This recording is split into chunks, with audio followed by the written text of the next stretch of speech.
Bonjour mes amours, j'espère que vous allez bien, bienvenue dans cette nouvelle vidéo. Aujourd'hui on se retrouve pour la FAQ du mois. La FAQ du mois c'est une variante du chit-chat du mois. En fait j'ai décidé de faire un mois sur deux chit-chat FAQ parce que voilà il n'y a pas énormément de choses qui se passent dans ma vie d'un mois à l'autre. Donc les chit-chats du mois ce sera un mois sur deux et en attendant il y a des FAQ. Aujourd'hui je vais répondre à absolument toutes vos questions. Je vous ai demandé sur mon Instagram qui va s'afficher juste là de me poser toutes les questions qui vous venaient en tête, je répondrai. Donc aujourd'hui nous allons parler santé, psychologie, investissement, avenir, études qui sont arrêtées, travail, etc. Vraiment je vais vous raconter tout ce qui se passe, je vais répondre vraiment à toutes vos questions en profondeur. Si vous demandez d'où viennent mes mignonnes petites boucles d'oreilles ainsi que cette mignonne petite bague comme ceci, ça vient d'Anna Luisa. Donc Anna Luisa c'est une marque de bijoux américaine qui vend des bijoux originaux ainsi que simples. Voilà, donc ils m'ont contacté pour travailler avec moi. Vous voyez en ce moment j'ai essayé d'être un peu plus coquette et franchement quand j'ai vu cette paire de boucles d'oreilles j'ai franchement craqué. Genre regardez comment elle est trop mignonne. Voilà, ils ont des prix un peu élevé pour ma communauté parce que je sais que vous êtes quand même jeunes, 18-24 ans la plupart. Donc pour ceux qui ne travaillent pas et qui sont encore étudiants, vous avez moins 40%. Voilà, n'hésitez pas à aller faire un tour. Ils m'ont envoyé du coup la bague ainsi que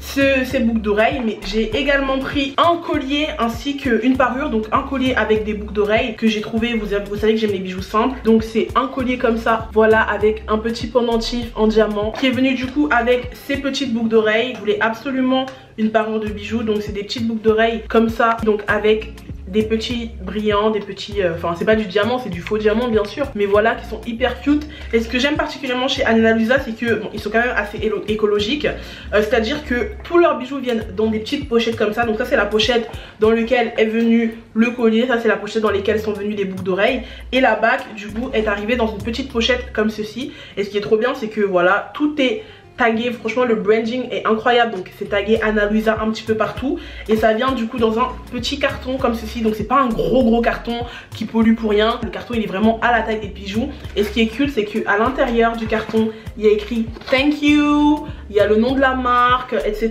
Il y a leur Instagram si vous voulez poster du contenu par rapport à eux. Franchement leurs bijoux ils sont magnifiques, donc n'hésitez vraiment pas. Maintenant que mon petit placement de produit est fait, on peut passer à la suite de la vidéo. Bon, commençons cette petite FAQ du mois. Comme vous pouvez voir, je suis super heureuse. Regardez comment ma peau est magnifique. Regardez comment ma peau est magnifique. En ce moment, je suis radieuse. Les gars, je suis radieuse. Alors, c'est le bonheur en moi. Bref, on y va, on commence. J'ai eu beaucoup cette question. Déjà, vous êtes adorables, je vous aime trop. Franchement, vous êtes la meilleure communauté du monde. Il y a cette question qui est revenue beaucoup de fois, c'est comment je vais. Franchement, comment je vais, vous pouvez le voir, ça se voit en mon teint je pense. Je vais très bien les gars.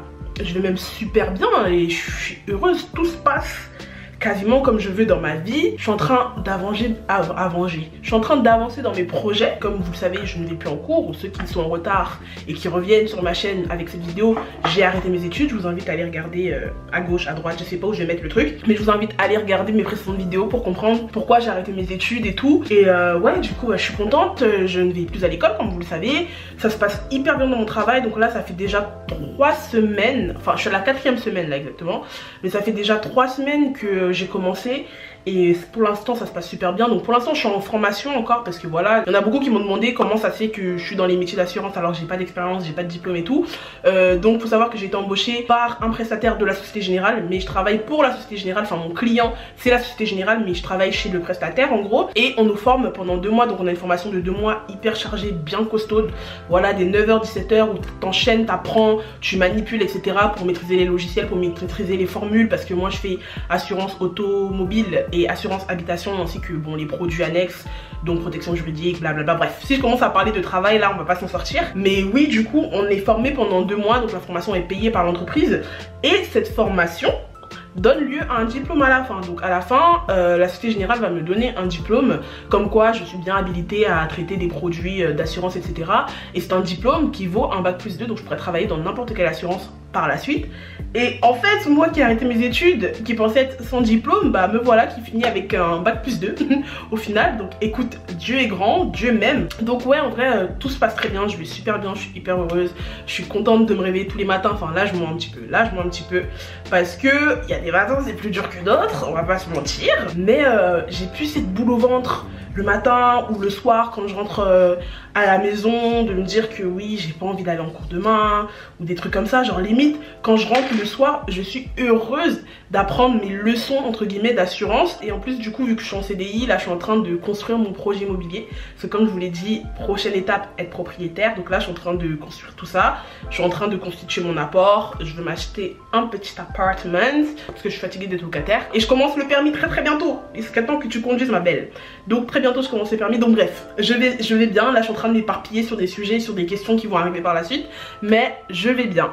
Merci de demander. Ensuite, on m'a demandé si j'avais un crush en vue. Alors, franchement, vu comment je suis occupée là, faut même pas me parler de garçon. Faut même pas me parler de garçon. C'est pas parce que je suis brisée, traumatisée ou je ne sais quoi. J'ai juste pas le temps. Et en fait, j'ai réalisé que en fait, je voulais autant d'attention de la part des hommes auparavant parce que je m'ennuyais, que je me faisais chier dans ma vie et que c'était le seul moyen pour moi de m'occuper. Et maintenant que je suis archi occupée, tout le temps bookée, ouais, et j'ai pas le temps. J'ai pas le temps. Genre, ça veut dire que tu veux me voir, tu dois prendre rendez-vous pour le mois prochain. J'ai pas le temps. J'ai plus le temps. Ouais, en fait c'est ça. Et moi j'ai même pas le temps d'y penser en fait. Mais vous connaissez votre go, je suis jamais sans garçon dans les parages. Donc oui, je ne suis pas en couple. Non, je n'ai pas de crush. Mais il y a toujours un petit chocolaté là pour me satisfaire. Parce que sinon on va être aigri, il va y avoir des toiles d'araignée là-bas en bas. Et c'est pas ça qu'on veut hein. Mais non, j'ai pas de crush. Alors ensuite on m'a demandé qu'est-ce que tu fais quand tu sens que t'as plus confiance en toi, quand t'as l'impression que tout va mal mentalement et physiquement. Sinon t'es trop belle. Déjà merci beaucoup ma chérie, t'es trop mignonne. Et je pense que j'en avais parlé dans ma vidéo déprime, je sais plus. Mais en général ce que je fais c'est que je ne me force absolument pas. Mais après c'est ce que je faisais quand j'étais étudiante et que j'avais cette facilité à sécher les cours. C'est-à-dire que dès que je me sentais mal, je me prenais 2 jours de repos. Tout simplement, j'allais pas en cours pendant 2 jours. Et après, genre, le temps de bien déprimer comme il faut, de pleurer, de me lamenter sur mon sort. Mais par contre, après, une fois que ces 2 jours étaient passés, c'était en mode, ma belle, tu te bouges le fiac et tu retournes à l'école et t'es fraîche et c'est bon, tu vois. Mais maintenant que je travaille, je sais pas comment je vais m'organiser, ça va être plus compliqué parce que je peux pas faire des arrêts maladie à gogo au taf. Je pense que si vous avez la possibilité de prendre une journée pour vous, juste pour rester seul chez vous, profiter de vous-même, vous reconnecter avec votre vous-même intérieur, bah écoutez, faites-le. Sinon, j'aurais pas vraiment de conseils à vous donner. En vrai, c'est très compliqué parce que moi, le seul truc qui marche pour moi, c'est de m'isoler, de rester seule, de déprimer. Et après, dès que j'ai fini de déprimer, bah juste de me relever et d'y retourner quoi, d'y aller en force. Après, si vous avez des conseils à donner par rapport à ça, n'hésitez pas à me les donner en commentaire et je pense que la personne qui m'a posé la question sera très contente de les avoir. Ensuite on m'a demandé si j'avais perdu la bourse. Alors non, pour l'instant non. J'ai bien signalé au Crous que j'avais arrêté mes études, mais pour l'instant je n'ai vu aucun changement étant donné que j'ai bien reçu la bourse du mois d'avril. Je sais pas comment ça va se passer, j'attends de voir au mois de mai, peut-être qu'ils vont me la couper. Mais ce qui est très compliqué c'est que j'étais échelon 7, mais échelon 7 plus, c'est à dire que j'avais la bourse même pendant les grandes vacances étant donné que bah, je suis orpheline, donc je n'ai pas de parents, donc je n'ai personne pour m'aider financièrement, etc., etc. Donc je sais pas s'ils vont me la couper, sachant qu'il reste en vrai que 2 mois de cours, donc j'ai quand même tenu une bonne partie de l'année. Enfin je sais pas comment ça se passe, je vous dirai, je vous ferai une update sur mon Instagram donc, si vous voulez savoir par rapport à ma bourse. Mais en tout cas le mois d'avril je l'ai bien reçu. Je ne pense pas que j'aurai à la rembourser parce que bon j'ai bien prévenu le Crous en temps et en heure et je n'ai pas encore reçu de mail qui dit que finalement je suis plus boursière, etc., donc bon écoutez on verra bien. Là j'espère juste qu'ils vont pas me demander de rembourser alors que la faute vient d'eux parce que je les ai prévenus. On m'a posé une question que j'adore, franchement je la trouve trop chou. On m'a demandé c'est quoi le bonheur pour toi. Franchement on va rentrer dans des bails on va rentrer dans des bails philosophique, ouais c'est ça, philosophique. Oula, je deviens débile ou quoi? Moi j'ai une définition du bonheur très simple. Pour moi le bonheur c'est la liberté, tout simplement. Quand je suis libre, quand je me sens libre, je suis trop heureuse. Là par exemple je suis super heureuse parce que je suis en train de voir la liberté financière qui arrive déjà d'une part, puis même la liberté tout court. Déjà quand j'ai mon appartement du coup bah, j'étais heureuse parce que voilà je suis du coup libre, je suis indépendante. Mais maintenant que je travaille, que je suis en CDI et que je vois qu'il y a tellement de possibilités qui s'offrent à moi, genre je suis déjà plus crédible auprès des banques pour faire des emprunts, je vois que je suis éligible, je suis en capacité d'être propriétaire, je vois que je peux me payer mon permis de conduire toute seule, que je peux me payer même limite une voiture toute seule parce que j'ai déjà pas mal d'argent de côté. Genre je vois que je peux faire tellement de choses, je suis capable d'aller en vacances toute seule, de payer mes propres vacances toute seule. Enfin je dis pas que je suis pété de thunes, hein, pas du tout, loin de là, mais j'arrive assez bien à gérer mes finances pour pouvoir faire un peu ce que je veux. Donc pour moi vraiment le bonheur c'est être libre, pas que financièrement parlant mais même psychologiquement parlant. je trouve que j'ai de moins en moins de complexes et que je me prends de moins en moins la tête par rapport à mon corps, par rapport à mon physique, par rapport au regard des gens, etc. Et depuis que je calcule vraiment plus et que je me sens libre même dans mon corps, dans mon personne, dans ma pensée, bah je suis beaucoup plus heureuse. Je suis beaucoup plus heureuse parce que je ne vis plus pour être le reflet de ce que les autres veulent que je sois. Je sais pas si j'ai bien exprimé ma phrase, mais je vis juste pour être moi et je m'assume pleinement. C'est encore en travail, Là, la prochaine étape que je veux développer, c'est vraiment arrêter de retoucher mes photos. C'est un truc qui est encore très dur parce que c'est un truc que je fais depuis très longtemps, même si ce sont des retouches toutes fines, mais j'aimerais vraiment arrêter ça, que ne serait-ce que retoucher mon corps. Tu vois, je fais toujours des retouches hyper fines qu'on voit à peine, mais par exemple, je trouve que j'ai de gros bras et que j'ai les épaules très remontées, bah sur la plupart de mes photos, je vais baisser mes épaules ou affiner mes bras pour paraître plus fine. C'est des trucs, des détails tout cons, hein. Voilà, c'est pas je me rajoute des fesses, je me rajoute des seins, non. Donc ce sont vraiment des détails tout cons que j'aimerais arrêter de faire. Bon, FaceApp, je l'utilise, mais très légèrement. Je pense que vous me reconnaissez quand même là en vidéo, sans maquillage et sur mes photos Instagram. Mais même ça, j'aimerais vraiment arrêter. En ce moment, je suis énormément d'influenceuses body positive, mais c'est pas le body positive en mode on a tous des vergetures et tout, assumez-vous tel que vous êtes et tout. Ça, j'ai du mal. Je préfère suivre des influenceuses qui sont body positive mais qui se le revendiquent pas vraiment. C'est-à-dire qu'elles vont juste faire leur vie, montrer leur corps tel qu'il est et pas forcément faire des grands textes pour nous dire à quel point elles s'assument et tout. Juste, elles sont des êtres humaines et elles vivent en fait. Moi, j'aime ce genre de body positivisme, pardon, parce que moi, les citations à gogo, certes, ça aide certaines personnes à prendre confiance en elles, mais je trouve que parfois c'est un petit peu hypocrite. Voilà, dans le sens où c'est plus facile à dire qu'à faire de s'accepter tel qu'on est, blablabla. Je préfère voir juste quelqu'un qui le fait sans rien dire en fait, et qui ça semble naturel en fait. Par exemple, je suis beaucoup Tissia de Chanel en ce moment, je crois que c'est ça son nom sur Instagram, et ce que j'aime particulièrement dans son contenu, c'est que juste elle est là, elle a des formes, elle n'a pas le corps Instagram des Kim Kardashian, mais elle n'a pas ce besoin de tout le temps le mettre en avant en mode regardez, j'ai des vergetures, regardez, j'ai du ventre, regardez. Non, et je trouve que en tout le temps pointant ces choses là du doigt, bah je trouve que ça les rend pas naturelles en fait. Juste sois humaine et les gens ils verront que t'es humaine et ils vont suivre le mouvement en fait tout le temps. Moi en tout cas personnellement c'est mon avis. Moi je n'aime pas les gens qui sont tout le temps en mode regardez j'ai des vergetures, regardez j'ai un gros ventre, regardez ci, regardez ça. Juste tu fais ta photo, on voit tes vergetures et puis basta en fait. On sait que c'est naturel, je pense qu'on est en 2022.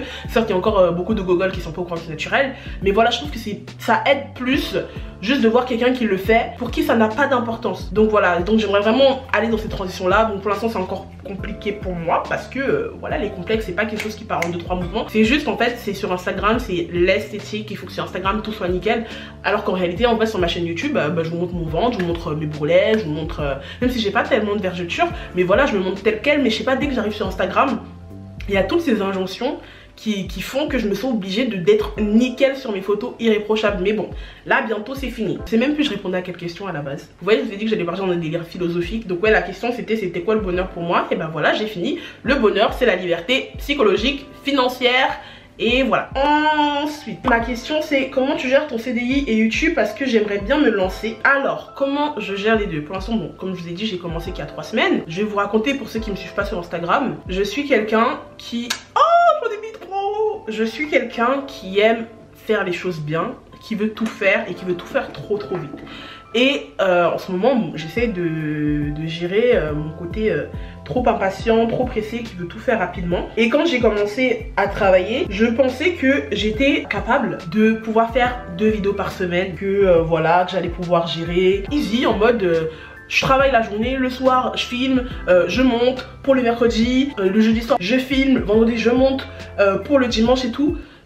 J'ai vite réalisé que c'était pas bien. J'ai vite, mais très vite réalisé que ça pouvait pas le faire. Mais j'ai voulu faire la forceuse à continuer à faire des 2 vidéos par semaine. Sauf que du coup, vu que je travaille toute la semaine et que je ne suis plus à la fac, donc j'ai plus la possibilité de sécher les cours comme je veux, je me suis dit que j'allais faire qu'une seule vidéo et garder ma cadence de vidéo du dimanche. Sauf que le week-end, c'est le seul moment de la semaine où je peux vivre. Ce qui fait que tous mes week-ends sont planifiés 1 mois à l'avance. Ça veut dire que ce que j'ai fait tous les week-ends de ce mois-ci sont des choses que j'ai planifiées déjà depuis le mois dernier. Et tous mes week-ends du mois de mai quasiment sont déjà planifiés, c'est-à-dire j'ai déjà un truc à faire qui est prévu. Et ce qui fait que les week-ends non plus, je ne trouvais pas le temps de monter parce que la semaine il fallait que je travaille mes cours et le week-end il fallait que je vive. Donc j'ai pris la décision que mes vidéos ne seront plus le dimanche, elles seront le mercredi à 21h30. C'est plus simple pour moi, comme ça au moins j'ai le temps de filmer le lundi soir et de monter. Donc voilà, donc maintenant les grosses vidéos vont être le mercredi et les petites vidéos seront le dimanche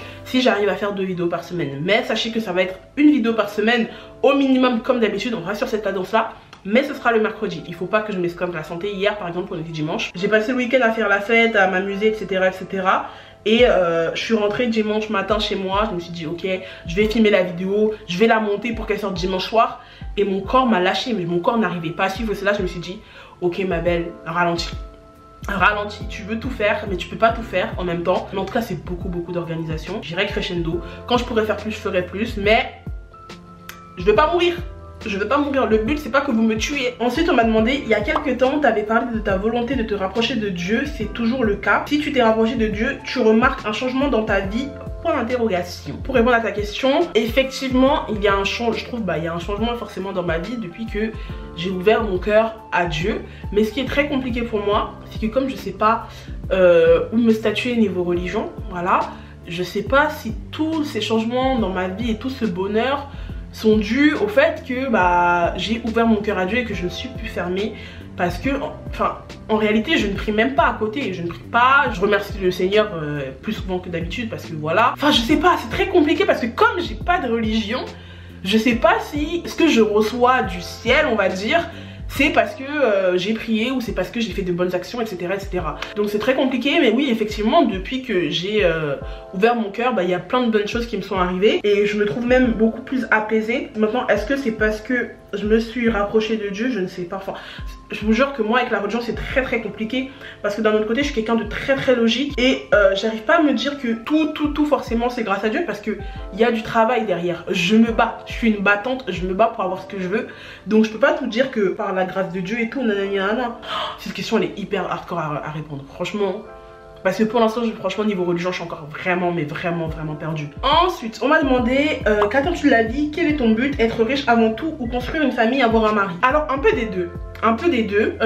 Mais mon but dans la vie, c'est juste d'être heureuse, en fait, les gars. Je vous ai dit, en ce moment, ma philosophie de vie, c'est one life. On n'a qu'une vie, les temps sont bizarres, je le répète. Je suis même pas sûre d'attendre mes 50 ans avec les bails de réchauffement climatique, guerre nucléaire et tout. Donc, moi, en ce moment, je suis one life. Si être célibataire, sans enfant, c'est ça qui me rend heureuse, ok, soit. Être riche, il fut un temps c'était vraiment mon rêve. Maintenant je peux être spécialement riche, mais je vais être juste indépendante financièrement. C'est-à-dire pouvoir me faire plaisir, voyager quand j'en ai envie. Voilà, ça nécessite pas forcément d'être riche, d'être multimillionnaire, mais juste être libre. Après avoir un mari et des enfants, avoir un mari, ouais pourquoi pas, mais franchement être mariée ça a jamais été le rêve de ma vie, genre c'est pas mon but ultime dans la vie, je m'en fous. Franchement je m'en fous d'être mariée. Avoir des enfants, oui et non. En ce moment je suis en train de développer une phobie des gosses. Je ne sais pas si je suis la seule, mais je suis en train vraiment de développer une peur panique d'être mère et d'avoir des enfants. C'est à dire que quand je suis à côté d'un enfant, ok il est mignon, mais j'ose pas l'approcher, j'ose pas le prendre. Et dès qu'on me demande de m'occuper d'un enfant, que ce soit de changer la couche et tout, ça me met hyper mal à l'aise, je panique. Et c'est pas parce que j'aime pas l'enfant ou parce que le caca c'est dégueulasse, oui aussi parce que le caca c'est dégueulasse, mais j'ai peur de mal faire, j'ai peur de pas être à la hauteur, j'ai peur de pas être une bonne maman, j'ai peur de pas avoir l'âme maternelle. Genre en ce moment je réfléchis beaucoup et j'ai constamment cette impression que si je tombe enceinte tout de suite, je ne vais pas aimer mon enfant, je vais pas pouvoir l'assumer, je vais pas être heureuse de l'avoir en fait. Et du coup tout ce qui se rapproche, tout ce qui a à voir avec les enfants, ça me fait peur, ça me met mal à l'aise. Donc avoir des enfants, ouais pourquoi pas, mais honnêtement c'est pas spécialement mon rêve. C'est à dire que si j'en ai pas, je sais pas si je serais malheureuse pour autant. En fait, j'ai pas envie de m'occuper de quelqu'un. C'est la première année en 19 ans d'existence, que je suis sur cette terre presque 20 ans, que je m'occupe de moi et que je n'ai un souci que de moi. C'est à dire que j'ai grandi avec ma grand-mère, donc elle est tombée très rapidement malade, donc je me suis occupée d'elle. Toute mon enfance en fait, de mes 10 ans à mes 18 ans, je me suis occupée d'elle. Et là c'est la première année où je ne pense qu'à moi en fait, où je n'ai pas un souci de quelqu'un d'autre. Et là me dire que je vais avoir un gosse, c'est encore devoir faire passer les besoins de quelqu'un d'autre avant moi. Et je sais pas si j'ai envie de ça, je pense que je suis pas prête pour ça, j'ai pas envie de ça. Mais en tout cas voilà, mon but c'est d'être libre. Si en ayant un enfant je continue à avoir cette liberté, écoute, soit tant mieux. Mais les bébés, c'est pas pour moi. Ensuite, on m'a demandé, est-ce que tu comptes déménager vu que tu as un nouveau travail maintenant? Oui, je compte déménager comme je vous l'ai dit au début de la vidéo. Je suis en train de voir pour devenir propriétaire. Donc voilà, je suis en train de négocier avec ma banque un prêt. Je bouffe immobilier en ce moment, matin, midi, soir. Je suis sur des annonces, je regarde, je fais des simulations sur comment je peux faire avec apport, sans apport et tout, etc. Donc oui, je compte déménager, mais pas d'ici minimum 6 mois, 1 an. Je vais voir si je tombe sur un appartement où j'ai vraiment le coup de cœur et que je peux l'acheter. Je vais l'acheter, voilà, moi je fonctionne au coup de cœur. Mais sinon, ouais, je me donne maximum 1 an. Mais en tout cas, je compte pas déménager pour retourner dans une location. Ça, c'est hors de question. Si je déménage, c'est que je suis propriétaire. Alors, on m'a demandé, veux-tu te remettre en couple à l'heure actuelle? Je vais un peu me répéter, mais non, comme je vous l'ai dit, j'ai pas l'intention de me mettre en couple pour l'instant. Je veux être seule. Je ne ressens pas de manque. Je ne sens pas le besoin d'avoir un chéri coco à mes côtés. Voilà, pour l'instant, les hommes sont mes putes. Voilà, je m'en sers pour me vider les cojones. Et c'est très bien comme ça. Voilà, tout le monde est heureux. Je n'ai pas le cœur brisé. Je suis focus sur mes projets. Et voilà, chacun profite, on se donne les fesses mutuellement et tout le monde est heureux. Period. Ok, du coup, dernière question et après ce sera fini. J'aurais répondu à la grande majorité. Je n'ai pas pu répondre à tout parce qu'il y en avait beaucoup cette fois-ci. Mais dernière question, on m'a demandé est-ce que j'ai des regrets? J'ai beaucoup de personnes qui m'ont demandé ça. As-tu des regrets? Regrettes-tu de quelque chose? Enfin voilà, beaucoup de questions portées sur le regret. Alors bon, je vais commencer crescendo. Est-ce que j'ai des regrets? Oui, forcément, faut être honnête dans la vie. Dire oui, aucun regret, non, c'est faux. Je pense que la plupart des personnes, nous avons des regrets. Donc oui, il m'est déjà arrivé de regretter d'avoir arrêté mes études, mais c'était genre une microseconde, vraiment, une microseconde. C'est-à-dire, c'était pour un truc bête, hein. C'est-à-dire que quand j'ai commencé le travail, du coup, je savais pas que il fallait cotiser des heures pour avoir des congés payés.